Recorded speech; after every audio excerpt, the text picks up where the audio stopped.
Bonjour à tous, on va pouvoir démarrer. On est ravis de vous accueillir pour cette 7e édition des matinales de la Data Artefact, dédiée aujourd'hui aux enjeux environnementaux. Petit point sur le programme de la matinée. On va commencer avec Vincent sur une rapide introduction pour vous présenter les opportunités offertes par la data et l'intelligence artificielle. Ensuite, on va avoir un premier format keynote où on aura 3 speakers qui vont vous présenter la façon dont ils abordent justement ces enjeux environnementaux. Et enfin, un format table ronde. Pour ça, j'ai le plaisir d'accueillir, et je vous remercie très chaleureusement pour votre présence, Johan Bersillan, VP AI Technology chez Schneider Electric, Gaël Thésée, directeur efficience énergétique au sein de Renault, Manuel Chatin, groupe e-commerce CSR manager Carrefour, Jonathan Juan, groupe Product Manager développement durable au sein de Decathlon Digital, Stéphane Mort-Chevalier, responsable projet transverse et communication au sein de la direction data Orange France, et enfin Laurent Barbézieux, cofondateur Axio. Je vais commencer par laisser la parole à Vincent pour un petit mot d'introduction. Bonjour à tous, donc je vais commencer. Bienvenue à cette matinale. Chez Artefact, on est bien sûr très engagé sur ce sujet. La moyenne d'âge des gens d'Artefact, c'est 26-27 ans. C'est un point qui est très fort chez nous. La plupart des gens qu'on recrute sont très engagés sur ces thématiques. Et je pense que dans notre quotidien, on a vraiment à cœur de faire les choses au mieux. Donc pour Artefact, finalement, notre travail, c'est de faire des cas d'usage avec nos clients en utilisant la data et l'IA. Lorsque j'ai commencé ce métier il y a quelques années, on nous en demandait principalement d'optimiser des choses qui étaient des facteurs économiques. Et puis progressivement, on a vu des courbes se croiser avec progressivement des facteurs qui se substituaient, avec de plus en plus de prise en compte d'une empreinte environnementale, avec des objectifs de plus en plus sociétaux et qui se substituent aux facteurs économiques. Donc voilà, pour nous, en fait, on est vraiment convaincus ici que finalement, l'utilisation des nouvelles technologies et donc l'intelligence artificielle, parce que voilà, c'est notre métier ici chez Artefact, ça va être un levier hyper important pour atteindre nos objectifs collectifs de réduction de notre empreinte. Parmi d'autres, évidemment, on ne va pas aller à l'encontre d'autres facteurs comme la sobriété, qui sont des facteurs peut-être plus individuels. Mais nous, on est convaincus que ces nouvelles technologies peuvent apporter. Et donc, je suis hyper content d'avoir ce débat ce matin avec les intervenants que je remercie vraiment chaleureusement d'être venus parce que c'est des thématiques qui nous sont très très chères. Alors, en quelques mots, nous, on est évidemment engagés. Je vais vous donner quelques exemples de projets. On travaille par exemple avec des champs éoliens pour détecter par exemple les pannes en avance de phase pour orienter les équipes de maintenance sur le terrain avant que les éoliennes puissent arrêter. Donc ça, c'est lié à des facteurs comme des capteurs sur les éoliennes, des historiques sur les effets de vent, et effectivement, on met tout ça dans un modèle et on arrive à détecter un peu en avance de phase que certaines éoliennes, et donc on les arrête pour éviter qu'elles cassent. Donc ça, c'est un exemple. Le deuxième exemple, c'est l'optimisation des ressources énergétiques. Et donc j'en discutais avec un représentant d'Orange ce matin. On a accompagné Orange pour optimiser la production énergétique de son data center. C'est des choses toutes bêtes, mais en fait, on s'est rendu compte qu'il y avait des patterns. Donc bien sûr, le jour, la nuit, mais ça peut être des événements beaucoup plus compliqués. Donc on a construit comme ça des algorithmes de prévision de la consommation du data center pour pouvoir, quand c'était utile, parce que vous savez que ça met quand même un peu de temps à l'allumer et à l'éteindre, quand c'était efficace, de pouvoir éteindre toute une partie du data center pour pouvoir effectivement le mettre en mode veille lorsqu'il n'était pas complètement utilisé. C'est quand même 2 TWh de production, de consommation électrique par an. Et un troisième exemple, c'est au-delà de tout ce qui est énergie. Nous, on est évidemment aussi très sollicités sur éviter du gaspillage. Le gaspillage de l'eau, par exemple. Donc, on accompagne un acteur des utilities en France pour essayer de détecter les fuites d'eau le plus tôt possible, aussi pour orienter des équipes de maintenance. C'est 20% de l'eau qui est gaspillée en France par an. Ça représente 1500 milliards de bouteilles d'eau. C'est énorme. Et c'est des choses sur lesquelles il y a des énormes efforts qui peuvent être faits. Et évidemment, c'est impossible de connecter tous les pipes avec des smart meters. Et du coup, c'est intéressant de tester des approches plus algorithmiques. Et un autre exemple, par exemple, on a travaillé pour le groupe Carrefour pour l'aider à prédire la consommation. Alors ça, c'est une petite anecdote, j'aime bien la dire, mais c'est toujours, ça parle beaucoup aux gens. À prédire la consommation de croissants et de pain au chocolat le matin, parce qu'ils en produisaient à l'appel pour faire venir les clients alléchés par l'odeur. Et en fait, on s'est rendu compte qu'il y en avait beaucoup qui étaient gaspillés. Donc, on a produit un algorithme qui est utilisé tous les matins par les boulangers et pâtissiers de Carrefour pour essayer justement de prédire quelle va être la bonne consommation dans la journée pour éviter de gaspiller. Voilà. Donc quelques exemples sur l'optimisation de la production, l'optimisation de la consommation et puis au-delà, éviter le gaspillage. Et de manière générale, en tant que société dans la data, on est aussi évidemment très sollicité pour mesurer.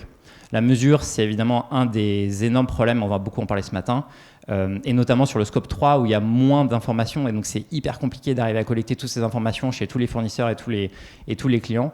Et voilà, nous on pense qu'il y a un énorme enjeu, je laisserai Marco dire quelques mots là-dessus, mais il y a un énorme enjeu de mesure et donc évidemment on est très sollicité, on va beaucoup travailler sur ces sujets dans les prochains mois, les prochaines années. Je vous remercie à tous d'être là ce matin et je vous souhaite une excellente matinale. Merci.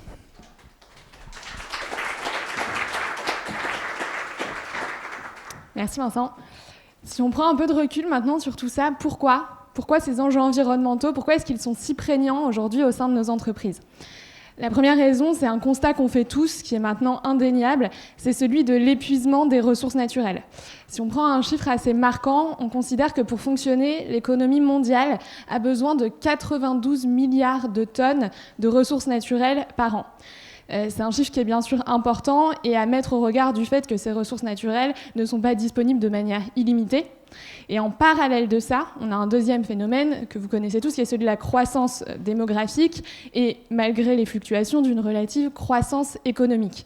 Si on reprend ce chiffre des 92 milliards, en 1970, il n'était que de, entre guillemets, 27 milliards. Donc, il y a un vrai besoin de changement de paradigme, de se tourner vers des modèles d'affaires plus résilients. Pourquoi ? Parce qu'en fait, tout ça, ça génère un double impact. En comptabilité extra-financière, c'est ce qu'on appelle la double matérialité.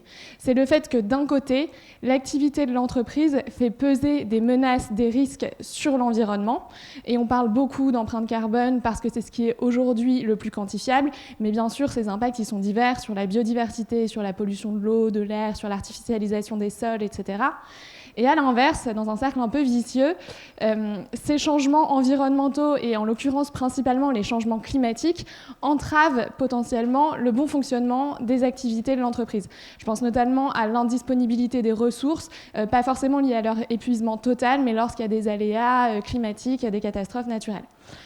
Donc, en effet, il y a ce besoin de tenir compte de ce paramètre environnemental lorsqu'on est une entreprise. Et pour ça, il y a un cadre qui a été posé il y a plusieurs années déjà par les accords de Paris, notamment en 2015, où tous les États se sont mis d'accord pour restreindre notamment le réchauffement climatique à 1,5 degré.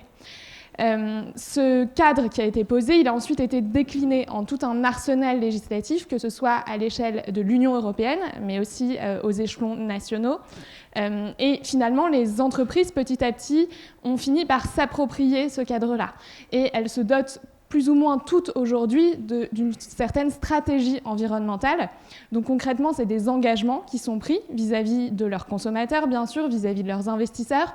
Ces engagements, elles les font généralement valider par des organismes indépendants, reconnus comme la Science Based Targets Initiative. Et derrière, ça se décline en tout un tas d'actions tout au long de la chaîne de valeur. Et finalement, cette stratégie, pour s'opérationnaliser, il y a un double enjeu qui apparaît. C'est un enjeu, d'une part, de sobriété, comme le disait Vincent, un enjeu d'efficacité. Le premier maillon de la chaîne, c'est vraiment la sobriété, c'est-à-dire éviter autant que possible de consommer des ressources naturelles.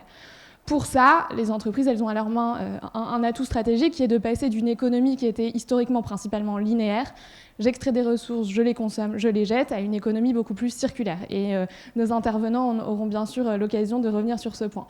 Donc ça, c'est à l'échelle stratégique. Bien sûr, cette stratégie, elle se décline à un maillon plus opérationnel. Mais à l'échelle opérationnelle, il y a aussi toute cette notion d'efficacité dont Vincent a pu parler un petit peu. Efficacité, bien sûr, sur les activités de l'entreprise tout au long de sa chaîne de valeur, mais aussi efficacité en collaboration avec les principales parties prenantes de l'entreprise. Donc ses fournisseurs en amont, on sait que c'est vraiment aujourd'hui le nerf de la guerre, mais aussi ses consommateurs en aval.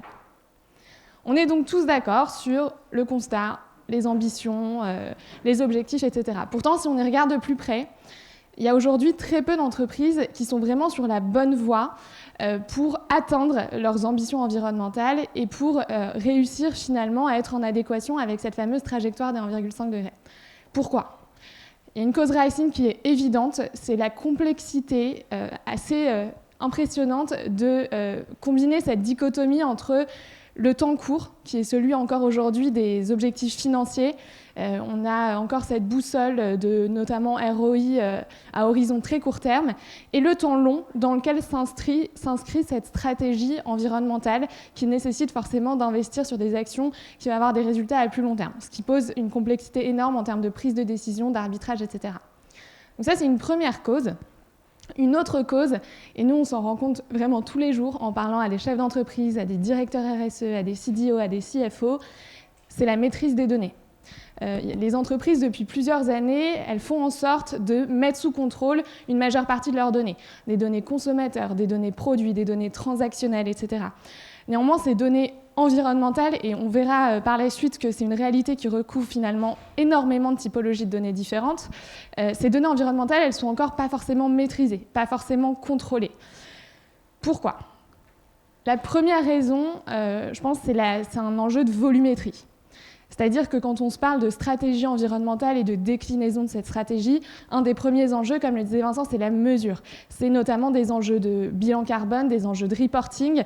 La plupart des entreprises, vous avez tous, j'imagine, fait des déclarations de performance extra-financière par le passé.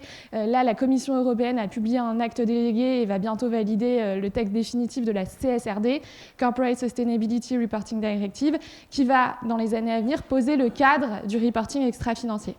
Et cette CSRD, elle a plusieurs vocations. La première vocation, c'est bien sûr d'homogénéiser, de standardiser, de permettre plus de comparabilité entre les entreprises. Mais le deuxième enjeu, c'est d'apporter encore plus de transparence. Qui dit encore plus de transparence dit encore plus d'indicateurs et donc bien sûr encore plus de data points sous-jacents. Si je prends un deuxième exemple, celui de la granularité. Tous ces enjeux de bilan carbone, de reporting extra-financier, ça reste à une échelle assez macro. Au niveau de l'entreprise, on se parle de grands ordres de grandeur des différentes activités, etc. Mais une entreprise qui veut vraiment se mettre en mouvement, elle a besoin de comprendre où est son empreinte environnementale à l'échelle des catégories de produits, voire même à l'échelle unitaire des produits. Or, vous produisez peut-être parmi vous des biens au sein de vos entreprises, vous pouvez être amené à travailler sur des millions de références. Donc, encore une fois, on se rend bien compte qu'il y a derrière énormément de data points qu'il va falloir mettre sous contrôle, et ce n'est pas forcément simple. Il y a des méthodologies comme l'analyse du cycle de vie, et encore une fois, nos intervenants auront l'occasion d'y revenir. Le troisième exemple que je peux vous donner, c'est celui de la démultiplication des attributs produits. Historiquement, un attribut produit, on lui associait une contenance, on lui associait un volume de vente, des matières premières éventuellement. Aujourd'hui, avec l'émergence de ces aspects environnementaux, il y a de plus en plus de nouveaux attributs, comme par exemple des claims environnementaux, un taux de réparabilité, un taux de recyclage, etc. Donc c'est autant de nouveaux attributs qu'il faut mettre sous contrôle. Donc on le voit, une volumétrie qui est vraiment importante et grandissante. Mais il y a un deuxième point qui est aussi tout autant important, qui explique le manque en tout cas la difficulté de mettre sous contrôle ces données environnementales, c'est leur hétérogénéité. Aujourd'hui, si par exemple vous avez fait l'exercice de calculer dans votre entreprise le bilan carbone, vous vous rendez bien compte que les données auxquelles vous devez faire appel, quand on parle de données environnementales, en fait derrière c'est des données logistiques, des données RH, des données IT, des données marketing, etc. Donc vous devez mobiliser finalement tout un tas de données qui sont disséminées partout à travers votre entreprise, qui sont dans plein de systèmes sources différents et qui sont de qualité très variable. Parfois, vous en avez certaines qui sont très structurées, qui sont dans des ERP, dans des data platforms, etc. Mais vous avez pu le voir, il y en a d'autres qui sont collectées parfois manuellement à travers des questionnaires qui sont encore mis à jour dans des fichiers Excel.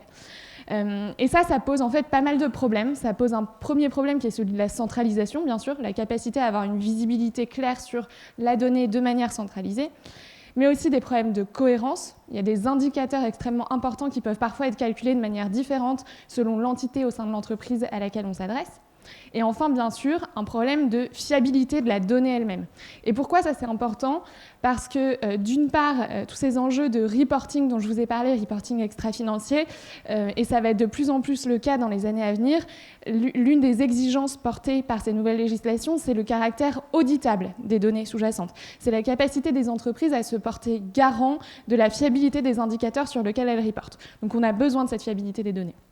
Et derrière, qui dit manque de fiabilité des reportings, de la mesure, etc., dit potentiellement manque de pertinence du plan d'action et difficulté à piloter efficacement la trajectoire de réduction. Donc on peut le voir, les données, c'est vraiment le nerf de la guerre, et on en est convaincu chez Artefact, et on s'en rend compte tous les jours en discutant avec l'ensemble de nos clients. C'est pour ça que nous, on a à cœur de travailler, comme le disait Vincent, sur ces sujets-là, et il y a énormément de piliers sur lesquels on peut avancer. Il y en a 4, nous, qu'on essaye d'adresser avec nos clients. Le premier, c'est celui de l'acculturation. Il est extrêmement important, et ça, on l'a vraiment vu dans les projets qui fonctionnent le mieux. Ce sont ceux pour lesquels l'ensemble de l'organisation est embarqué, pour lesquels il y a un très fort sponsorship C-level. Donc nous, Artefact, on organise des hackathons avec nos clients qui permettent en l'espace de 2-3 jours de mobiliser énormément d'employés au sein des entreprises, les faire réfléchir collectivement en cassant les silos et en leur faisant comprendre le nombre d'interdépendances qu'il peut y avoir sur ces sujets-là, en faisant émerger des solutions data et IA. Donc on met des data scientists, des software engineers à disposition de ces équipes pour réellement, en 2-3 jours, commencer à créer des premières solutions qui vont derrière permettre d'accélérer cette transition. Le deuxième pilier, et vous l'avez compris en filigrane un peu de la dernière slide, c'est celui de la gouvernance des données. Nous, chez Artefact, on travaille beaucoup sur des grands programmes de gouvernance de données. On essaye de plus en plus de travailler avec nos clients sur cette gouvernance des données environnementales. Donc c'est bien sûr un premier sujet de mise en responsabilité, mais c'est aussi et surtout la capacité de développer des data models qui vont pouvoir être réutilisés. Donc on a commencé à travailler sur de nombreux data models, notamment sur le fameux Scope 3, la capacité à mieux collecter les données fournisseurs, à bien les centraliser, à bien les processer, les transformer, etc. Le troisième pilier, c'est l'outillage. Il y a deux pendants. Il y a d'une part l'outillage opérationnel.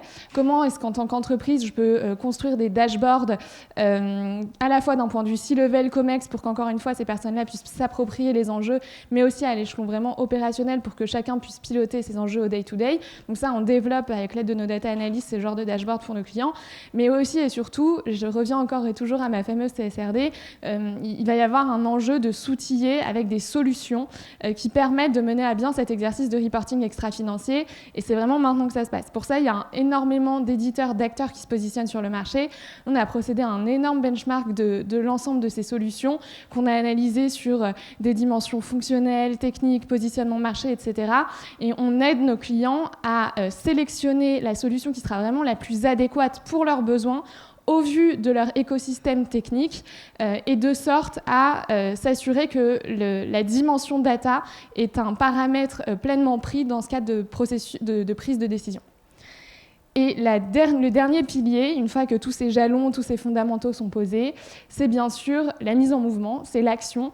Nous, depuis longtemps chez Artefact, on travaille sur ce qu'on appelle des IA Factory. Donc, c'est le fait de développer pour nos clients, en adressant une ou plusieurs problématiques business précises, des cas d'usage data et d'intelligence artificielle, en mettant à disposition des équipes pluridisciplinaires qui vont permettre vraiment de répondre à ces enjeux. Donc, c'est une expertise qu'on a bien sûr adaptée aux enjeux environnementaux. Je ne rentre pas dans le détail de ces cas d'usage parce que Vincent vous en a donné un bon échantillon tout à l'heure. Mais voilà, il y a un vrai intérêt, comme on le disait, à mettre data et intelligence artificielle au service de ces enjeux. Je vais bientôt laisser la main aux intervenants. Juste un dernier petit point. Je réinsiste sur ce pilier numéro 1 d'acculturation qui est vraiment fondamental. Pas plus tard que la semaine dernière, on organisait avec Google un hackathon pour l'un des leaders de l'industrie du luxe. On a mobilisé des employés qui venaient de toutes les entités, de tous les métiers, qui étaient réunis en une dizaine d'équipes. Il y a 10 projets concrètement qui ont abouti puisqu'on a mis à disposition, encore une fois, des data scientists et des software engineers pendant ces 2-3 jours, des premières solutions. Parmi ces projets, il y en a 3-4 qui vont être concrètement accélérés dans les mois à venir. Et d'ailleurs, le CEO de l'entreprise a lui-même annoncé se porter sponsor et suivre de très près l'un des projets qui allait être accéléré. Donc, je réinsiste sur ce point parce qu'encore une fois, ce genre d'événement, ça permet deux choses.